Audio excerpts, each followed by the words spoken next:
Manusia itu begitu unik dan berharga di mata Tuhan. Tetapi ada firman, upah dosa adalah maut. Allah Bapa tidak bisa mengingkari janjinya. Dia tidak bisa tidak melakukan apa yang telah difirmankan. Kalau manusia bisa ingkar janji, Allah nggak bisa ingkar janji. Allah sudah berfirman, maka dia tidak mungkin mengingkarinya. Dia tidak bisa tidak melakukan apa yang dia firmankan. Yang ketiga, beberapa hal yang tidak bisa Allah lakukan. Dia tidak bisa mengingkari aturan yang telah dibuat. Nah, karena memang Allah nggak bisa mengingkari janjinya, dia tidak bisa melanggar janjinya, dia tidak bisa tidak melakukan apa yang difirmankannya, maka seyogianya manusia yang telah diciptakan serupa segambar dengan dirinya dalam Kejadian pasal yang pertama ayat 26, maka semua manusia ini, semua generasinya, semua keturunannya harus dengan otomatis masuk kepada kebinasaan, kematian kekal. Atau dengan kata lain, harus terpisah, benar-benar terpisah selamanya dengan Allah. Terpisah artinya apa? Tidak ada hubungan. Bisa ada batas yang tidak bisa diselami, bahkan tidak bisa dilewati oleh siapapun. Ini sesuatu yang sangat mengerikan. Nah, kalau dia berjanji, dia sudah berfirman, dia sudah bersabda bahwa setiap orang yang telah jatuh dalam dosa adalah konsekuensinya, imbalannya adalah maut. Maka Bapa tidak menginginkan saudara dan saya binasa. Itulah Natal tersebut. Amin. Maka bagaimana caranya dia ingin menebus manusia itu?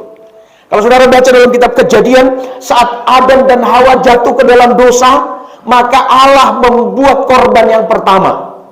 Dan kulit binatang tersebut disematkan, dipakaikan kepada manusia. Ada korban.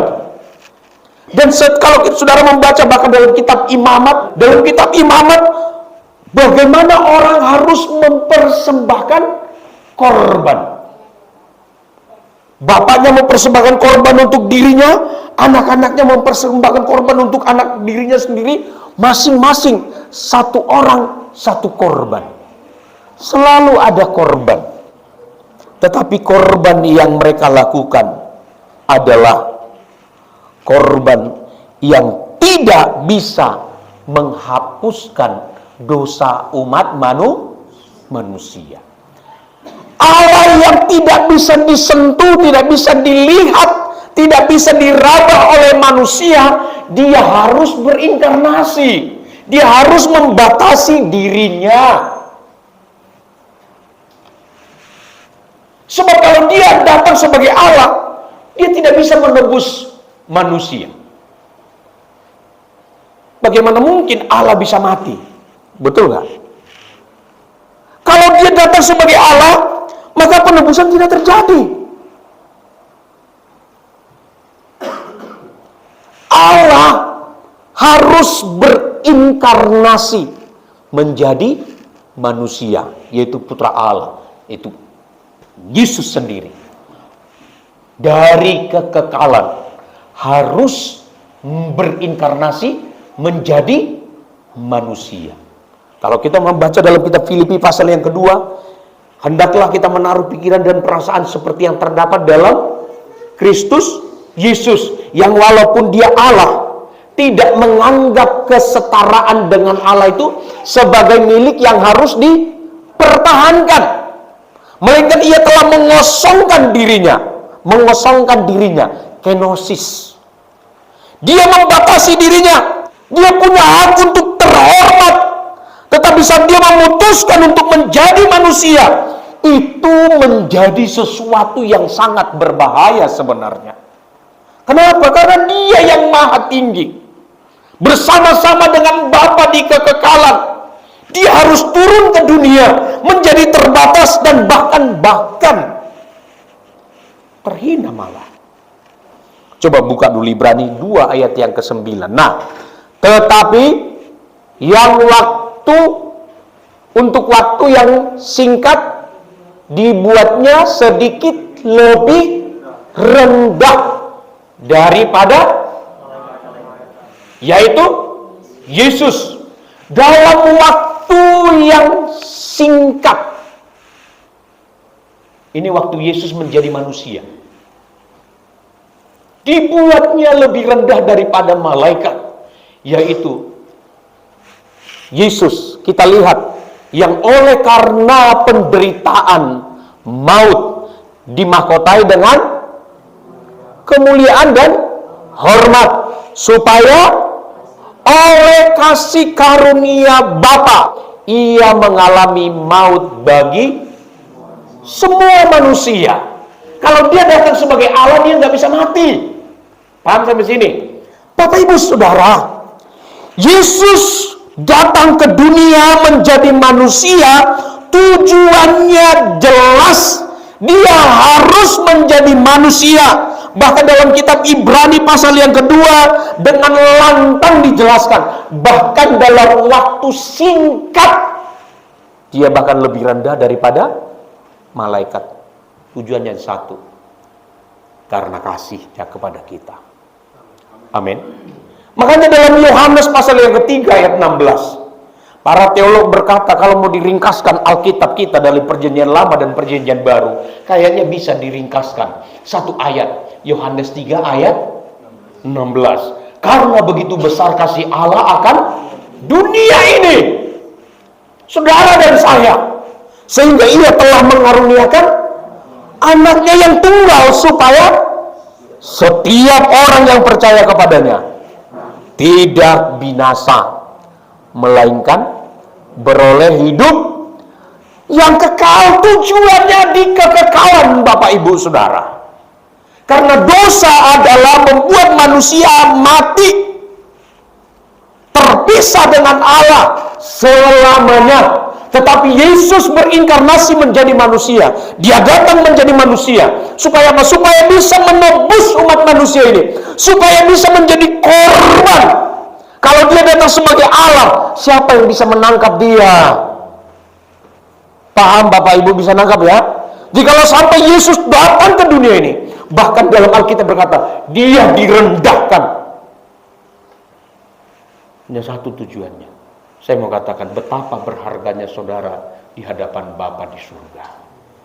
Amin. Engkau berharga di mata Tuhan. Kalau mungkin orang lain tidak menghargai engkau, saya mau sampaikan, Tuhan menghargai engkau. Amin. Tuhan menghargai hidupmu. Kalau kau ada sampai saat ini, Tuhan pasti punya agenda khusus dengan Bapak Ibu Saudara. Penawar dosa satu-satunya, penawar dosa kalau kita membaca dalam perjanjian lama sampai perjanjian baru, penawar dosa satu-satunya hanya korban. Tidak ada yang lain. Yesus, Putra Allah, supaya umat manusia mengenalnya. Mungkin sampai di kekekalan nanti di surga pun mungkin kita nggak bisa menyelami tentang Allah Bapa ini. Kita hanya dikenalkan oleh putranya, Yesus Kristus. Amin. Itu yang saya pahami. Karena dia di terang yang tidak terhampiri. Nggak ada yang bisa mengenal dia secara utuh kecuali putranya sendiri.